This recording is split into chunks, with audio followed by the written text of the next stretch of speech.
Gracias por escuchar los mensajes de la Iglesia Bautista de Anaheim. Para más información sobre nosotros, visítanos en la red en iibanaheim.org.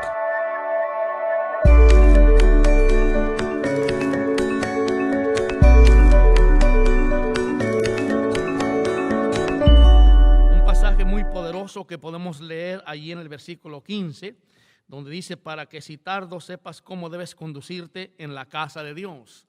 Nosotros sabemos que el edificio en el que estamos no es la iglesia, es la gente. Pero lo que importa y muy importante es lo que pasa en el edificio donde se reúnen la iglesia.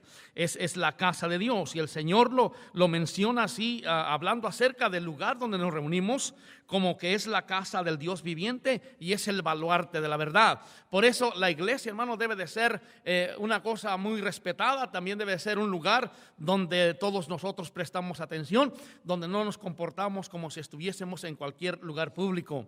Pero lo que voy a hablar, hermanos, para poder ir siguiendo adelante, es acerca de nuestra iglesia, una iglesia bautista fundamental.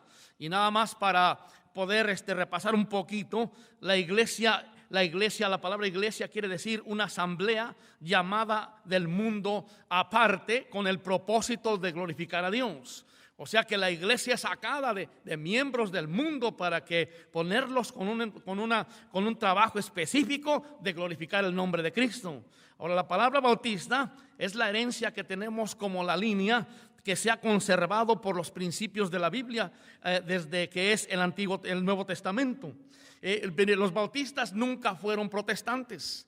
Ellos nunca se inmiscuyeron con lo que era la reforma. Los bautistas, hermanos, siempre han creído lo mismo desde un principio, lo que se estableció desde el Nuevo Testamento, la iglesia primitiva. Creemos en la salvación por gracia y nada más. Creemos en el bautismo solamente para los creyentes. Creemos en miembros que solamente son salvos. Nosotros nunca aceptaremos un creyente que no es salvo y decirle que venga a la iglesia, que se haga miembro y después, si quiere, acepte a Cristo. Entonces puede seguir hacia adelante. No, los creyentes participando en la cena del Señor, solamente los salvados. Entonces, si usted ve, todas estas marcas que existían en la iglesia primitiva es la que practica la iglesia bautista.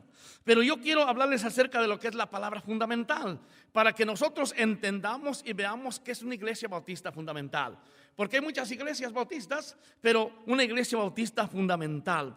La palabra fundamental en estos días es malentendida por muchos y es mal aplicada tanto en el mundo secular como en el mundo cristiano también. Y es que cuando escuchamos en las noticias de los islámicos fundamentalistas, pues inmediatamente pensamos en terroristas. Y pensamos que es gente extremadamente peligrosa, pero la palabra fundamental es bien sencilla. Es bien sencilla, significa el darle la importancia central a los principios y a la estructura de algo. Es lo que significa fundamental, el darle la importancia central a los principios y a la estructura de algo. Por ejemplo, hace algunos siglos se comenzó el fútbol en Inglaterra. Unos siglos, entonces los hicieron con unos fundamentos, una manera que hasta el momento casi prevalecen la manera como se juega el fútbol. Y después de tantos años tenemos un entrenador brasileño, allí en 1970, el cual dijo, cuando le preguntaron de su efectividad, por qué razón su equipo era tan avasallador y por qué siempre goleaba a los demás, y había ganado 3 copas mundiales en 4 apariciones. Y él dijo esto: es que yo creo en los fundamentos del fútbol. En esto estaba enfatizando las habilidades básicas del juego, así como se comenzó. Se juega con el pie, por eso es que se llama fútbol. Y hoy encontramos el fútbol americano que se juega más con las manos que con el pie. Es más, solamente hay 2 hombres que le pueden pegar con el pie, y muchas veces ellos son multados, son castigados cuando no le pegan como deben de pegarle. Es una mal llamada lo que es el fútbol americano, porque no es fútbol, es handball. Pero él dice, se juega con el pie, luego se controla la pelota, después se da un toque frontal, y luego después se abre la pelota en diagonal, y enseguida se centra con una comba, y después salta Pelé hasta arriba y da un tremendo cabezazo y gol. Esos son los fundamentos del fútbol. Pero sin embargo, ayer viendo un ratito yo el fútbol mexicano, vi a los tristes morelianos que cuando ya estaban cerca del área y estaban a punto de hacer daño, uno de ellos agarró la pelota y le dio un zapatazo que se la regresó al portero. Y yo dije, mira, más que ingratos, esto en realidad no sirven para nada. ¿Cómo es posible que en querer denotar un gol quieren más bien tener una seguridad con su portero? Esos no son los fundamentos del fútbol. Los fundamentos del fútbol que se hicieron fue siempre atacar hacia adelante, hacer daño al enemigo. Por eso, escúcheme, son una vergüenza las palomitas del Morelia. Pero Brasil es otra cosa. Por eso son tan ganadores. Todo es un equipo en trabajo. Y él dijo, estos son los fundamentos del fútbol. Dijo, yo creo en ellos y no solamente los creo, sino también los enseño y hago que se practiquen, porque yo creo en los fundamentos del fútbol. Y esos fundamentos son la importancia central. Por eso los mejores equipos siempre ganan, porque ellos siempre usan los fundamentos como debe de ser. Ahora, es lo mismo con la iglesia de hoy en día. Es preciso quedarnos con los fundamentos. Por eso se llama fundamental, porque es necesario quedarnos con los fundamentos. Darle la importancia central por encima de cualquier corriente moderna que venga, por encima de cualquier idea de liberalismo que venga. Nosotros tenemos que quedarnos en los fundamentos, tal y como fueron escritos, tal y como se les dio a la iglesia primitiva. Un cristiano fundamental es alguien que crea la Biblia y cree la verdad básica, como dice ahí, sin cuestionar. Que le cree a Dios. Como hay algunos que dicen, bueno, ¿y con quién se casó Caín? Bueno, y luego dicen, ¿y dónde estaba Jesús de los 12 a los 30 años? Déjame decirte, si tú lees la Biblia, tú encontrarás esas respuestas ahí. Ahí lo dice. ¿Dónde lo dice, pastor? Lea la Biblia. Ahí se encuentran todas las respuestas. Pero además, hermano, si alguna vez alguien no encuentra una respuesta, se da por vencido y piensa que nadie más la sabe. No, hermano, mira, y últimamente si Dios quiso decir cosas como Él las dijo, Él es soberano. Y si Él no quiso decir ciertas cosas, pues Él lo quiso mantener así. Nosotros como bautistas fundamentales tenemos que creer la Escritura como Dios la escribió, porque es verdadera. Él solo espera que nosotros obedezcamos. Él dejó lo que tenía que dejar. ¿Por qué preocuparnos por lo que Él no escribió? Incluso allá en el capítulo 20 de Juan dice que si se escribieran todas las cosas que Cristo hizo en este mundo, no habría los suficientes libros para poder escribir todo lo que pasó. Así es que ¿por qué nos vamos a preocupar por lo que no dice ahí? Si lo que dice no lo puedes obedecer. Un fundamental cree en la Biblia y sabe que es infalible, sin error. A través de los siglos ha habido intentos por mismos grupos religiosos de cambiar los fundamentos que son centrales columnas de la fe cristiana. Pero Dios siempre ha alimentado gigantes de la fe que se han opuesto a ello, que han luchado por ello y que han triunfado. Porque, hermano, la verdad siempre prevalece. Y la palabra del Señor no puede ser destruida. Charles Spurgeon en Inglaterra contendió ardientemente por su Biblia cuando teólogos y también pastores de la Unión Bautista comenzaron a aceptar la evolución como parte de la creación de Dios. Y él dijo un momento, esto no es posible. Y Spurgeon, él predicó en contra de aquella falsedad y la verdad prevaleció. Y tuvieron que aceptar los bautistas de que nada tiene que ver la creación con la evolución. La evolución es una teoría que no se puede comprobar y la creación es algo que es bien sabido y bien comprobado. Comenzaron a aceptar aquello, pero mire, en América, en los años 1700, muchos alemanes vinieron con un movimiento que ya estaba en apogeo en Europa, que se llama el racionalismo alemán.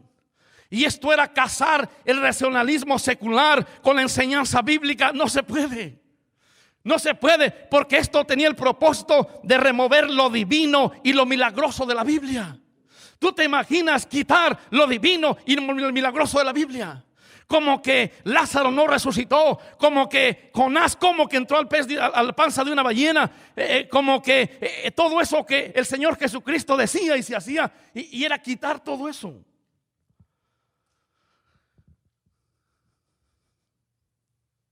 Si las escrituras lo hicieran eso, solamente quedaría un simple libro sujeto al racionalismo humano. ¿Qué quiere decir? Esto es verdad, esto no es verdad.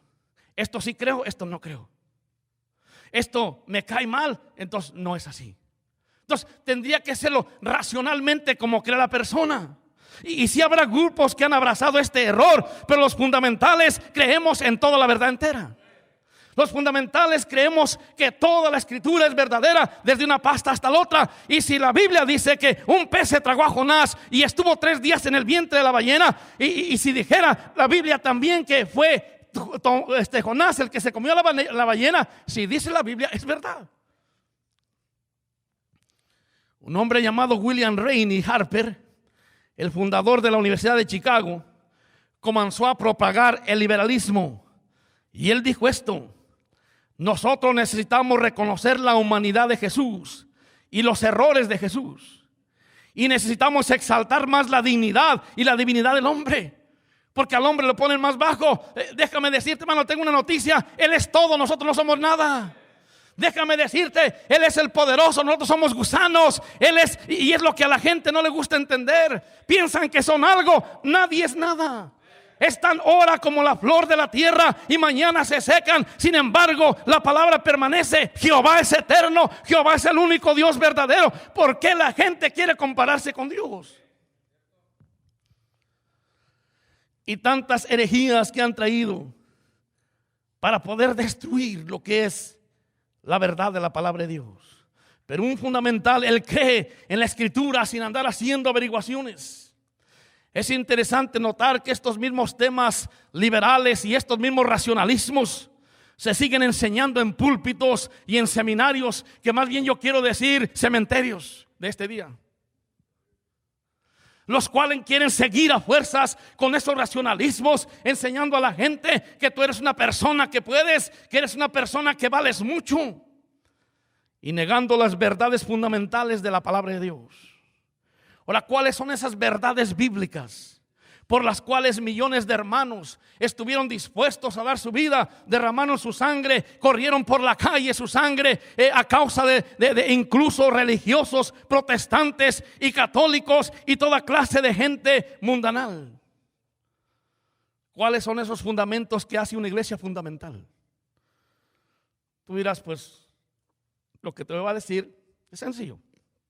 Número 1, la inspiración y la autoridad de la palabra de Dios. La inspiración y la autoridad de la palabra de Dios. Dice 1 de Tesalonicenses capítulo 2, versículo 13. 1 de Tesalonicenses 2:13 dice así: por lo cual también nosotros, sin cesar, damos gracias a Dios, de que cuando recibiste la palabra de Dios, que oíste de nosotros, la recibiste no con palabra de hombres, sino según es verdad. ¿Qué es, hermanos? La palabra de Dios, la cual actúa en vosotros, los creyentes. Los cristianos fundamentales creemos que la Biblia es inspirada por Dios, que literalmente es el soplo que Dios dio, que Él inspiró a aquellos hombres santos que Él escogió para darles la palabra, y Él mismo habló y Él mismo inspiró, y ellos fielmente escribieron lo que Dios les dijo. Nosotros creemos que no hay otra palabra de Dios más que solamente una sola palabra de Dios. Creemos que la Biblia debe de ser recibida y aceptada literalmente como lo que es la palabra de Dios. Entonces, cuando usted tiene en sus manos una Biblia como esta, usted tiene la palabra de Dios. Si usted tiene una traducción de las Nuevas Escrituras, no tiene la palabra de Dios. Pero usted tiene una Biblia como estas, Reina Valera 1960, dada para habla hispana, usted tiene en su poder la palabra inefable, es la palabra de Dios. Y así la recibimos como la palabra de Dios. Es que si usted anda con las nuevas versiones, entonces usted tenga cuidado. Porque dice la Escritura que desead como niños recién nacidos la palabra, el alimento espiritual no adulterado. Cuando nosotros éramos lecheros y comprábamos la leche en los lugares, esto tenía que hacer así. Le vendían unos 30 litros, le echaban unos 10 de agua, se completa un bote de 40. tenía que ser así. ¿Por qué razón? Porque uno la vendía en la ciudad. Y en la ciudad la gente no puede comer la leche pura. Tiene que comerla, tiene que tomarla adulterada. Entonces, ni modo, así la quieren, así la va a hacer. Entonces una señora dijo un día, no, yo quiero leche pura. ¿Por qué? Mira, me dicen que tiene agua. Ok, ¿cuánto quiere leche? Tráeme 5 litros cada día. Al día siguiente salió con su olla y dice, ¿qué es eso tan feo? Parece hasta ojos de pescado. No la quiero, me da asco. Le dije, señora, es leche pura. Nunca había visto eso. Entonces, ¿quiere la otra que le traigo? Sí, mejor la otra. Y los testigos de Jehová, tú puedes llevarle la palabra verdadera como es y les explicas y ves todos los versículos que le han cortado a esas nuevas escrituras y todavía dice, nosotros creemos en esto porque no creen, hermano, en lo que está la escritura, creen en lo que verbalmente les dicen, pero la escritura, hermano, es fiel, es poderosa, es verdadera. Un cristiano verdadero, un cristiano fundamental cree en la inspiración de la palabra de Dios tal como él la dijo. La palabra de Dios es la autoridad final para el cristiano que es bautista fundamental. Segunda de Timoteo capítulo 3, versículo 16. Dice así, toda la escritura es inspirada por Dios. ¿Cuánta escritura? Toda la escritura es inspirada por Dios y útil para enseñar, para redarguir, para corregir, para instruir en justicia, a fin de que el hombre de Dios sea perfecto, enteramente preparado para toda buena obra. Por eso, de donde quiera que prediquemos, todo es bueno. Por eso nosotros, hermanos, muchas veces nos dicen, ¿y ustedes por qué predican tanto de allá? Porque todo lo que prediquemos es verdadero, es inspirado por Dios, es bueno. Y por eso en la iglesia católica nomás te hablan de los evangelios, unos cuantos versículos ahí, jamás te enseñarán de los demás porque hermano, no creen en realidad que esta es la palabra de Dios. Incluso mataban a los que leían la palabra de Dios, o les decían, te vas a volver loco si tú lees la palabra de Dios. Y lo que nosotros tengamos que decir, ¿qué importa que nos volvamos locos? Vamos a leer la escritura. Toda la escritura. Si toda la escritura es inspirada por Dios, entonces ¿por qué cambiar? ¿O por qué vamos a malinterpretar o quitar? El libro de Hebreos nos enseña que la palabra de Dios no es un simple libro, sino que es viva, es poderosa y es explosiva. Y tiene la habilidad para transformar nuestras vidas. Si usted recuerda, el Señor de dónde lo rescató a usted. El Señor lo rescató y ¿sabe cómo lo hizo? Con su palabra, porque la palabra de Dios es viva, es eficaz. Lo dice Hebreos 4:12. Hebreos 4:12. Un pasaje que tenemos que siempre mantener en nuestras mentes y de memoria también. Porque la palabra de Dios es viva y eficaz y más cortante que toda espada de 2 filos y penetra hasta partir el alma y el espíritu, las coyunturas y los tuétanos y discierne los pensamientos y las intenciones del corazón. O sea, esto es lo que se llama destazar a un individuo. La palabra de Dios destaza completamente y deja a la luz todo lo que nosotros somos. Por eso, hermanos, antes de conocer la palabra de Dios, estábamos perdidos y sin rumbo, pero es la palabra de Dios la que nos hizo reconocer, porque penetró hasta el corazón y pudo hacer que tú entendieras y reconocieras. Ahora también en la actualidad es la palabra de Dios que saca allí en tu corazón como cristiano la basura que no tienes que tener. Por eso cuando viene la predicación y entonces la palabra te llega al corazón, es que el Señor está queriendo hacer una cirugía con esa espada de doble filo para poder sacar toda la basura que tienes allí, porque la palabra de Dios trabaja. También vemos en Proverbios que la palabra de Dios es pura, perfecta, no tiene ningún error y Dios la ha preservado así de esa manera hasta el día de hoy. En Proverbios 30 versículo 5, Proverbios 35.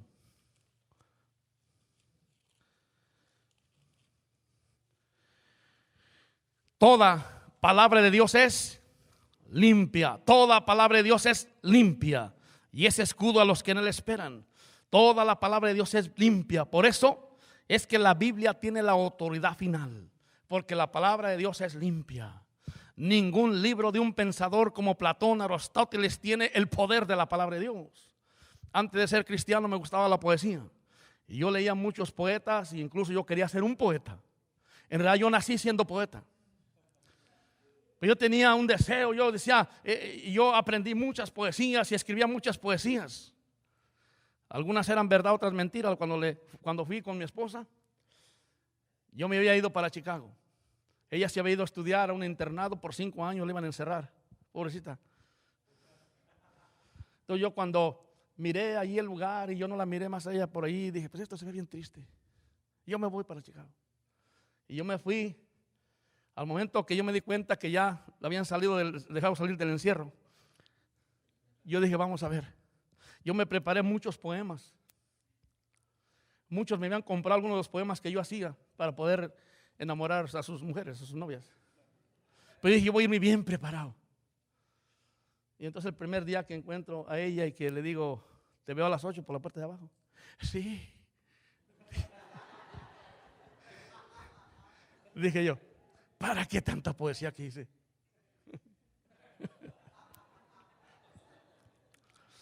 No, es que yo le dije, mira, si tú no me recibes, yo me regreso y me quedo perdido para siempre. Pero, pues Dios tenía sus planes. Nosotros habíamos crecido juntos, completamente chicos. El primer beso que le di a mi esposa es cuando ella tenía 6 meses y yo 2 años. Y había como quien dice algo que iba a suceder, porque nuestra vida fue así. Yo era una persona que molestaba mucho a la demás gente.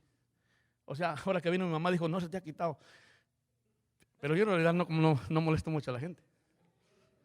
Pero ella yo no la molestaba. No le molestaba. Ella tenía miedo de pasar por mi casa, pero yo nomás veía pasar.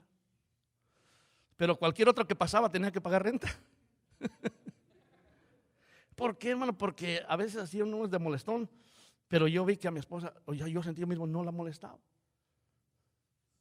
Y yo también me di cuenta que yo le atraía un poquito. Decía cosas de mí como que estaba muy flaco, no sé. Pero finalmente en 1981, ahora sí le di otro beso otra vez. Y nos casamos. Y lo que estoy diciendo hermano, es que hay muchos libros de poemas y vidas también, hermano, que son inspiradoras. Cuando uno se casa, dice uno, ningún matrimonio como este. Nadie ha querido más a su mujer como yo. Y muchos nosotros podemos decir eso. Pero déjame decirte, hermano, el verdadero amor tú lo encuentras en la palabra de Dios.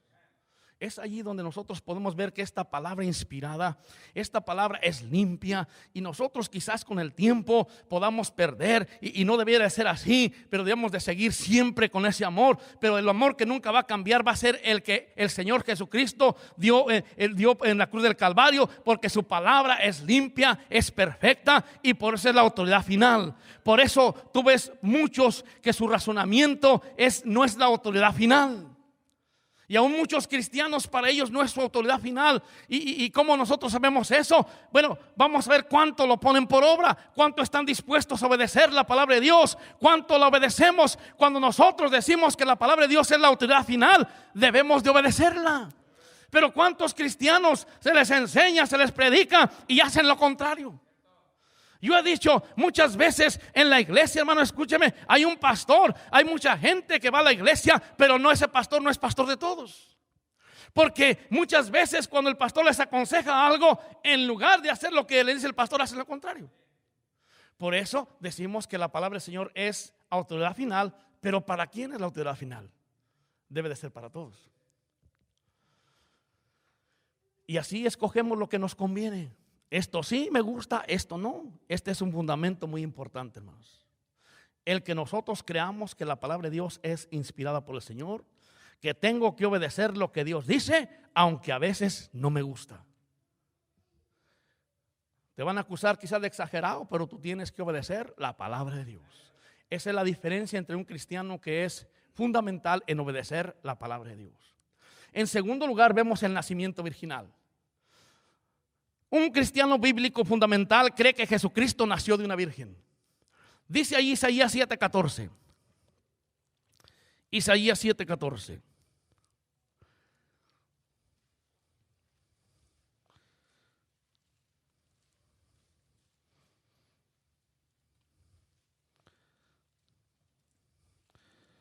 ¿Llegamos a 7:14, hermanos?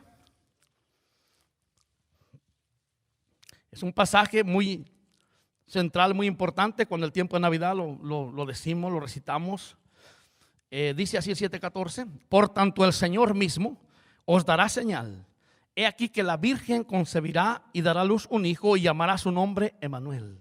Y luego vemos en Lucas el cumplimiento o la noticia que se le da, que el ángel le da a María. En Lucas capítulo 1 versículo 26. Lucas 1 y el versículo 26 dice así: y al sexto mes el ángel Gabriel fue enviado por Dios a una ciudad de Galilea llamada Nazaret, y una virgen desposada con un varón que se llamaba José, de la casa de David. El nombre de la virgen era María. Aquí está el cumplimiento de lo que se está anunciando. Pero hay algunas nuevas tradiciones que dicen: y una joven dará a luz. Eso totalmente le quita toda la esencia a la palabra de Dios. Porque una joven puede ser hasta cualquier muchacha que ande por ahí. Pero la Biblia está enfatizando de que será una virgen, para que así se sepa que va a ser un ser que no va a nacer de una relación física, sino que va a ser un ser que nacerá del propio Espíritu Santo. Entonces, cuando la gente está diciendo que va a ser simplemente una mujer, una joven, está quitándole lo que es el verdadero significado, lo que es el nacimiento virginal. Y el nacimiento virginal de Cristo es una columna muy fuerte en el cristianismo. Y entonces lo que es este racionalismo y el liberalismo dejan afuera lo supernatural, la encarnación de Dios, reduciéndolo a María simplemente como una mujer joven y a Jesús como un niño nacido naturalmente. Pero nosotros, los cristianos bautistas fundamentales, creemos y estamos convencidos de que Jesucristo nació de una virgen sin haber ningún contacto entre José y María. Y así lo reduce a él, a Jesús, a un ser que es imperfecto, a un mero mortal que simplemente enseñó un nuevo estilo de vida. Pero no, Jesús nació perfecto, y por su corriente sanguínea corre sangre bendita, sangre preciosa, sangre del cielo. Su sangre no es humana como la de nosotros.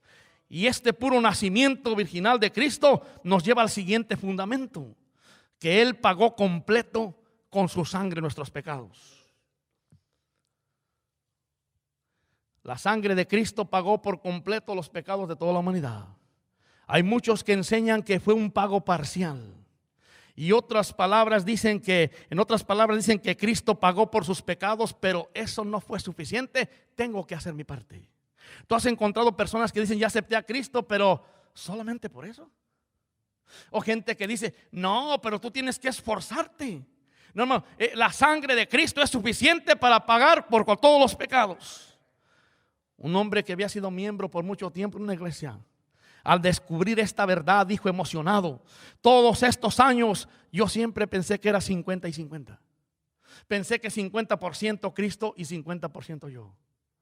Y yo le dije: lo único que hiciste fue cambiar de tu religión, porque los católicos piensan lo mismo. Pero vamos a ver algunos pasajes. Romanos 3:25. Romanos 3:25.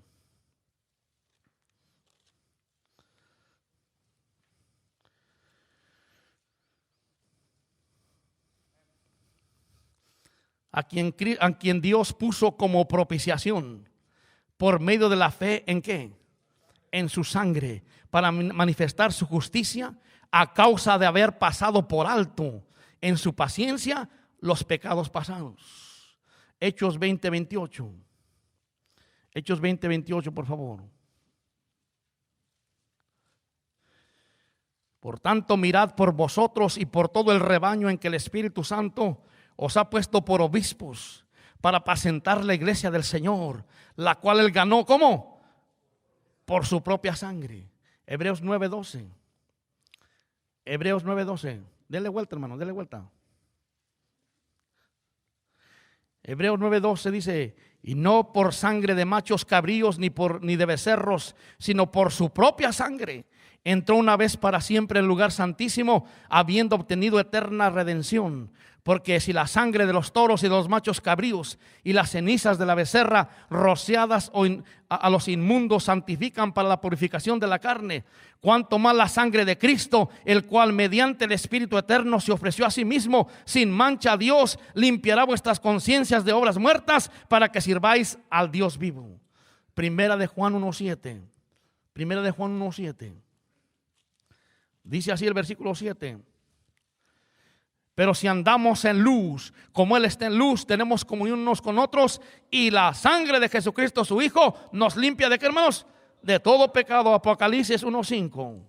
Apocalipsis 1:5. Y de Jesucristo el testigo fiel, el primogénito de los muertos y el soberano de los reyes de la tierra, al cual nos amó y nos lavó de nuestros pecados con su sangre. Escuche, no hay nada que pueda limpiar los pecados más que solamente la sangre de Cristo. Hoy en este tiempo hay incluso iglesias que han cambiado su nombre de bautistas a ser de Community Church, porque dicen ellos que es la gracia lo que perdona, que es la gracia lo que limpia. Te tengo una noticia, dice la Escritura que Él nos amó tanto, se entregó en la cruz y Él nos lava de nuestros pecados con su sangre. ¿Por qué? Porque su sangre no es como la de nosotros. Su sangre es bendita, su sangre es celestial, su sangre es eterna y es una sangre que nunca se agota, jamás. Y aquí andan estos farsantes trayendo una estrellita de la cruz de Cristo que todavía tiene una manchita de sangre ahí. La sangre de Cristo no está en la cruz, se fue al cielo. Y del cielo el Señor la aprobó y dijo: esta es la única que puede limpiar los pecados. Y desde entonces se aplica a todo aquel que cree. Capítulo 7, versículo 14. Ahí en Apocalipsis dice, el versículo 14: y yo le dije: Señor, tú lo sabes. Y Él me dijo: estos son los que han salido de la gran tribulación y han lavado sus ropas y la han emblanquecido. ¿Con qué? Con la sangre del Cordero. Capítulo 12, versículo 11. 12:11. Y ellos le han vencido por medio de ¿qué? De la sangre del Cordero y de la palabra del testimonio de ellos, menospreciaron sus vidas a la muerte. Toda la sangre preciosa, hermano, puede limpiar todo pecado. Por eso cantamos los himnos: hay una fuente sin igual. Por eso, hermanos, creemos como bautistas fundamentales que no hay nada que pueda limpiar los pecados más que solamente la sangre de Cristo Jesús. Y es por su sangre que nosotros tenemos salvación y vida eterna. No es por el bautismo. Aunque somos bautistas, debíamos nosotros enfatizar lo que es el agua, pero no es el agua el que limpia, es la sangre. Por eso una persona primero necesita ser limpia de sus pecados para poder bautizarse. Porque ¿de qué serviría que te bautices 30 veces y no has sido limpiado de tus pecados? Número 4, la deidad de Cristo. ¿Quién era Jesús? Esto es lo que opinan algunos. Era un buen maestro. Otros dicen era un exorcista porque echaba fuera demonios. Otros dicen era un filósofo. Algunos dicen era el mejor hombre de toda la tierra. Y algunos dicen era un metafísico muy grande.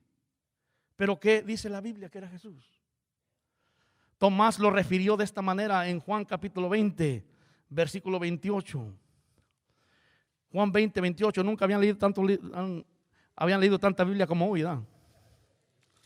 Juan 20, 28.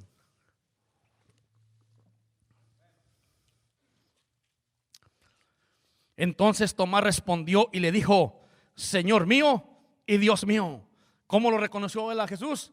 Como Dios mismo. Dicen los testigos de Jehová que él se refirió a Jesús, dijo: Señor mío, y después miró hacia arriba: Dios mío. No, hermano, usted sabe que cuando alguien quiere inventar algo, tiene que tratar de borrar todas las evidencias, ¿no? Pero no, este Tomás se arrodilló delante de Jesucristo, le dijo: Señor mío y Dios mío a la misma vez. Entonces él lo reconoce como Dios mismo. Dios mismo se refirió a Cristo como Dios en Hebreos 1:8. En Hebreos 1:8. Hebreos 1:8. Dice la Escritura así: mas del Hijo dice. ¿Quién está hablando ahí? El Padre mismo dice: mas del Hijo dice: tu trono, Dios, por el siglo del siglo. Cetro de equidad es cetro de tu reino.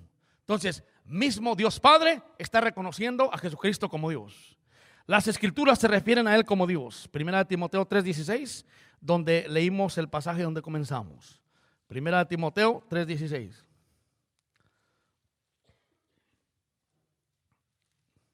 Ahí estamos. Mire, preste atención. E indiscutiblemente grande es el misterio de la piedad. Dios fue manifestado en carne. ¿Cómo se manifestó en carne? A través de Jesucristo. Justificado en espíritu. O sea, Él subió en espíritu. Visto por los ángeles. Predicado a los gentiles. Creído en el mundo. O sea, todo aquel que cree en Jesucristo tiene salvación. Pero observa esto, recibido arriba en gloria. ¿Cómo se dio eso? Cuando Él ascendió después de sus discípulos. ¿Quién puede negar que Jesús es Dios? La escritura lo dice claramente que Dios, este es el misterio. Dios fue manifestado en carne y sucedió todo eso y Él se fue como Dios. Jesucristo es Dios mismo. Las escrituras se referían a Él como Dios. Jesús se refirió al mismo como Dios. Si quieren apuntar Juan 14:9-11. Ahora, los cristianos fundamentales siempre creemos y que Jesús es Dios mismo. Y esa es una de las bases principales, porque la escritura dice que si confesares que Jesús es el Señor, serás salvo. Si una persona que no cree que Jesús es Dios, hasta ahí párale. Hazte a un lado porque ya no puede seguir adelante. Lo primero que tiene que reconocer es que Jesús es Dios mismo y que Él fue muerto, fue sepultado y resucitó porque Él era Dios. Pero vamos a ver una vez más la resurrección corporal de Cristo. Hechos 1, 2 y 3. Hechos 1, 2 y 3. Hechos 1, 2 y 3. Ahí estamos, hermanos. Bien, dice el versículo 2 así. Hasta el día en que fue recibido arriba. Hasta el día en que fue recibido arriba, después de haber dado mandamientos por el Espíritu Santo a los apóstoles que había escogido, a quienes también después de haber padecido se presentó vivo con muchas pruebas indubitables, apareciéndoles durante 40 días y hablándoles acerca del reino. Las pruebas de la resurrección de Cristo son muchas. Él fue visto literalmente por más de 500 hermanos, dice la escritura, en 40 días.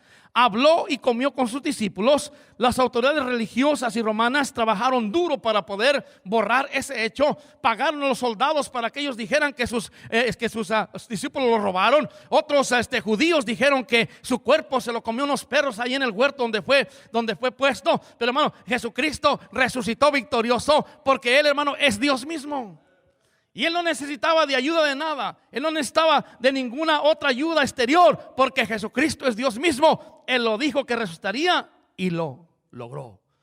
Porque Dios, hermano, es poderoso. Después vemos el regreso premilenial. No quiero estar mucho tiempo allí, nosotros sabemos todo eso. Pero el regreso premilenial a la tierra está en Tito 2:13, es la esperanza bienaventurada. Después la Biblia dice que como se fue, así volverá. Ahí siguiendo en el versículo 4 de Hechos 1 dice, y estando juntos les mandó que no se fueran de Jerusalén, sino que esperasen la promesa del Padre, la cual les dijo antes de mí. La cual les dijo, oísteis de mí, porque Juan ciertamente bautizó con agua, mas vosotros seréis bautizados con el Espíritu Santo dentro de no muchos días. Y dice la escritura después que Jesús personalmente prometió su regreso. En Mateo 24:27 habla que así como ves que será como el relámpago que atravesará del oriente al oeste, así será la venida del Hijo del Hombre. Y finalmente Pablo le escribe a los cristianos para animarlos. Vamos a ver ese pasaje en 1 Tesalonicenses capítulo 4. 1 Tesalonicenses capítulo 4, versículo 15. Por lo cual os decimos en palabra del Señor que nosotros que vivimos, que habremos quedado hasta la venida del Señor, no precederemos a los que durmieron. Porque el Señor mismo con voz de mando, con voz de arcángel y con trompeta de Dios, descenderá del cielo y los muertos en Cristo resucitarán primero. Luego nosotros los que vivimos, los que hayamos quedado, seremos arrebatados juntamente con ellos en las nubes para recibir al Señor en el aire y así estaremos siempre con el Señor. Ahora ahí le estoy diciendo acerca de 6 fundamentos de lo que es la iglesia bautista fundamental. Ahora usted dirá, pero esas cosas muchas iglesias también lo creen. Sí, exactamente. Pero la pregunta es, ¿los practican? Ahora, la inspiración de la Biblia, el nacimiento virginal, la sangre que limpia, la deidad de Cristo, el regreso de Cristo. Pero yo te voy a explicar las últimas dos. No voy a tardar mucho para que no te amarre los zapatos todavía.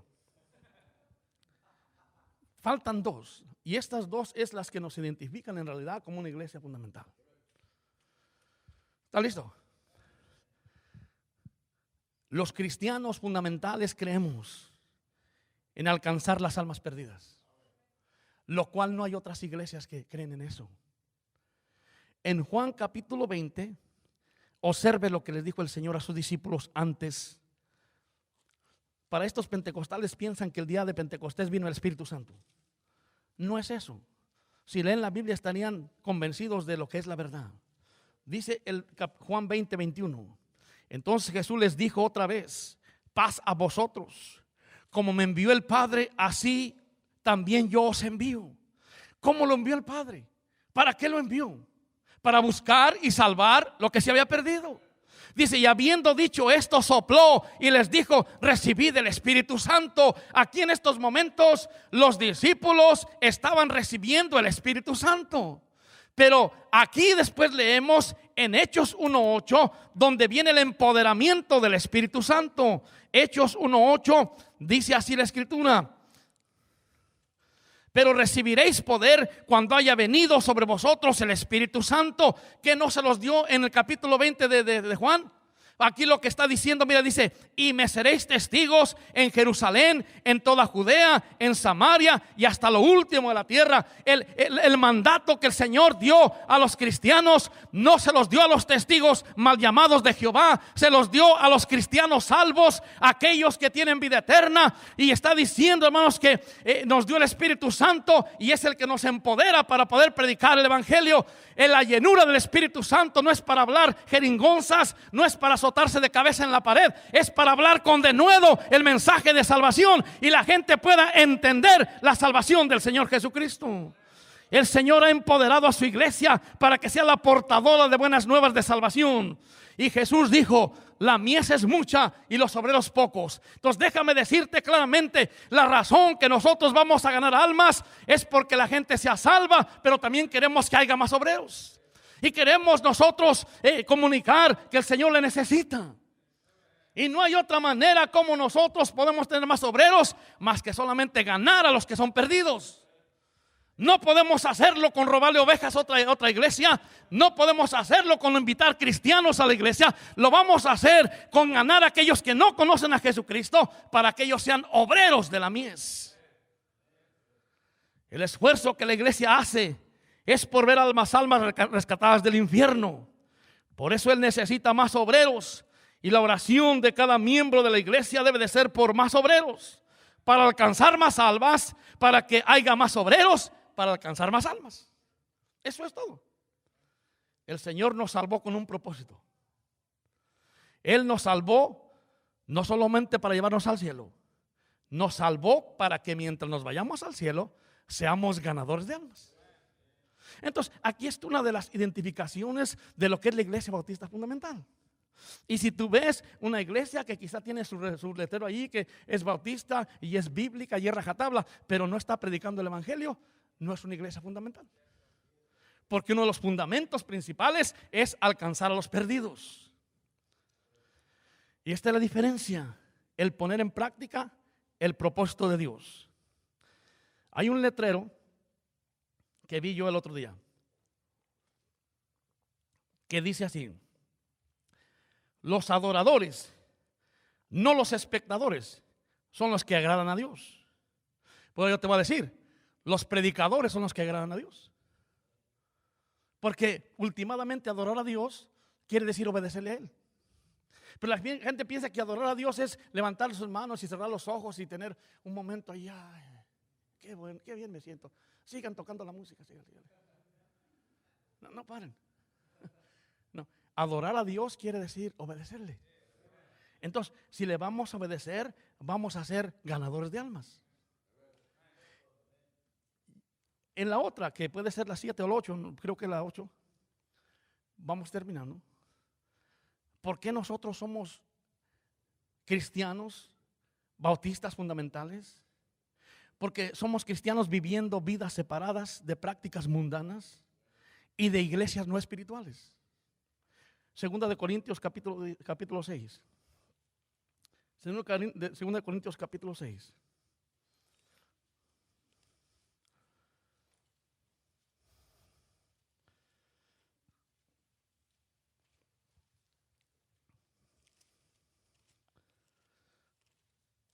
Dice el versículo número 16. ¿Y qué acuerdo hay entre el templo de Dios y los ídolos? Porque vosotros sois el templo del Dios viviente, como Dios dijo: habitaré y andaré entre ellos y seré su Dios, y ellos serán mi pueblo. Por lo cual salid en medio de ellos y apartaos, dice el Señor, y no toquéis lo inmundo, y yo os recibiré. Y seré para vosotros por padre, y vosotros me seréis hijos e hijas, dice el Señor Todopoderoso. Esta es una cita que está diciendo aquí el apóstol Pablo acerca del Antiguo Testamento, donde está hablando acerca de que el pueblo debe de salir de la mundanalidad. Y un cristiano fundamental entiende que cuando más crece en el conocimiento de la palabra de Dios, más se debe alejar del mundo. Entre más está madurando, debe de ser un cristiano que vive una vida santa para el Señor. Se aleja del estilo mundano que conoció. Y ahora, ¿cómo se puede hacer eso? La separación bíblica debe de ser motivada por la gracia de Dios. Porque tú tienes agradecimiento de cómo Dios te salvó. No debe de ser a la fuerza. No debe de ser porque tienes un pastor que siempre te está gritando, que siempre te está diciendo: hermano, no te pongas esos zapatos de mujer. Hermana, no ande no ande vistiendo ropa de hombre. No es esa la razón. Solamente yo te predico y te enseño. La razón que debes tú de vivir separado del mundo es por un agradecimiento a lo que Dios ha hecho por ti. No porque alguien te obligue. Es que canto en el coro, yo tengo que hacer esto, tengo que hacer aquello. Si tú te sientes obligada, hermanita, si te sientes obligado, hermano, mejor siéntate en la banca hasta que tú aprendas de una vez que debe de ser algo por amor, por agradecimiento al Señor. Enseñándonos a negarnos a los deseos mundanos de nuestro día que hay. La gracia de Dios no es una licencia para pecar. Más bien es una razón para poder santificarse para el Señor. Terminamos con este pasaje en Romanos 12. Romanos 12. Y dice el versículo 2: no os conforméis a este siglo, sino transformaos por medio de la renovación de vuestro entendimiento, para que comprobéis cuál es la voluntad o la buena voluntad de Dios, agradable y perfecta. Entonces, lo que el cristiano debe de hacer es transformar su manera de pensar. Y la Biblia dice aquí no conformarse. La palabra no conformarse es no acomodarse, es no mezclarse, no asociarse con los estilos de este mundo. Y este siempre ha sido un gran problema para los cristianos. Voy a hablar nomás de los hombres, hermanas, ustedes no se preocupen. Pero siempre ha sido el problema del pueblo cristiano. En los años 70, la mayoría de los cristianos andaban greñudos. Y todos los pastores tenían que predicar en contra del pelo largo de los hombres. Pero ellos andaban todos rebecones, dándole para allá y dándole para acá. Y haciéndose de vez en cuando acá atrás, sentados en las bancas. Algunos predicadores que tenían valor lo decían claramente, otros nomás lo metían así. Pero el predicador fundamental tiene que decirlo directamente. Los predicadores fundamentales le decían: ese pelo que tú tienes es de mujer. Porque mira lo que dice la Biblia. Dice que vio un ángel, que vio un personaje que se parecía a una mujer. ¿En qué se parece a mujer? En su pelo. Además la Escritura dice que al hombre le es vergonzoso dejarse crecer el cabello. Tenían que predicarse esas cosas los predicadores fundamentales. Los otros no, porque después vemos a Jimmy Swaggart y todos ellos con un pelo acá moderno y cochino y todo. Pero vinieron los 80s y aparecieron los pelos de hongo, donde parecía que les pusieron una vacinilla aquí y lo rasuraban alrededor. Aparecieron también los peinados de televisión, donde les cortaban así, así y así. Pero déjame decirte también cuál surgió en ese tiempo: el pelo del libro abierto. Los que se peinaban a medio, la mitad para acá y la mitad para allá. Puro actor de telenovela. Y te imaginas, hermano, ser un predicador fundamental en tiempos donde la gente quiere usar esos estilos. Pero después llegaron los 90s. ¿Proseguimos, hermanos? Y surgieron los pelones. Puro pelón. No, yo no soy cholo, así soy de pelón. Se llaman a rasurarse completamente y andar de pelón. Y ya después con eso, algunos se llevaron uno que se llevó las cejas. Dijo, de aquí adelante hay que andar sin cejas también.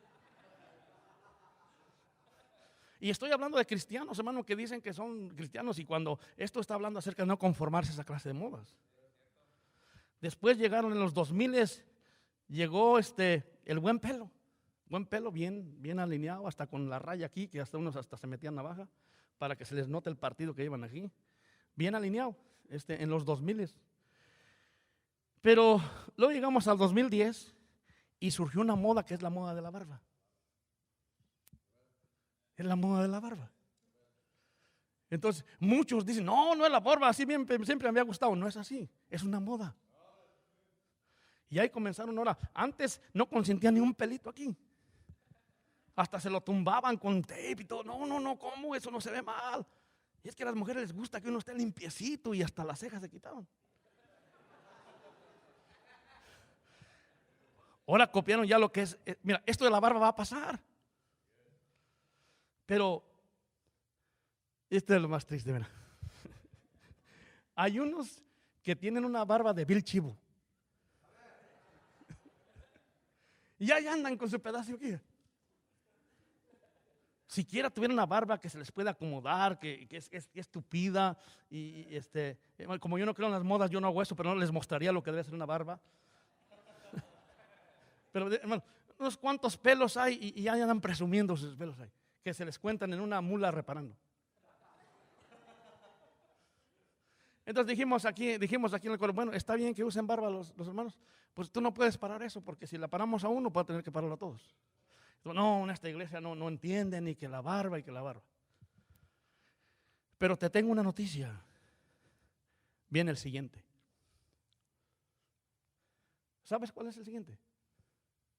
Y yo no me admiro que algún día alguno de sus chamacos aparezca por aquí con algo así. Pelo cortito y una colita arriba. Márcalo, esa es la próxima moda, la cual Satanás está preparando para la juventud y para unos también viejones que les va a gustar traer esa cola ahí. Y como bautistas fundamentales tenemos nosotros que pelear contra eso y predicar, no os conforméis a este siglo. No te acomodes a las modas, no te acomodes al sistema que hacen, sé diferente. Porque eso es lo que nos va a marcar de una iglesia que es diferente. Y yo no me admiro, hermano, que alguno de sus hijos o uno de mis nietos va a aparecer con una cola de esas. Pero nosotros seguiremos predicando a favor de lo que dice la Escritura, predicando con el mismo fervor y la misma convicción, porque somos fundamentales.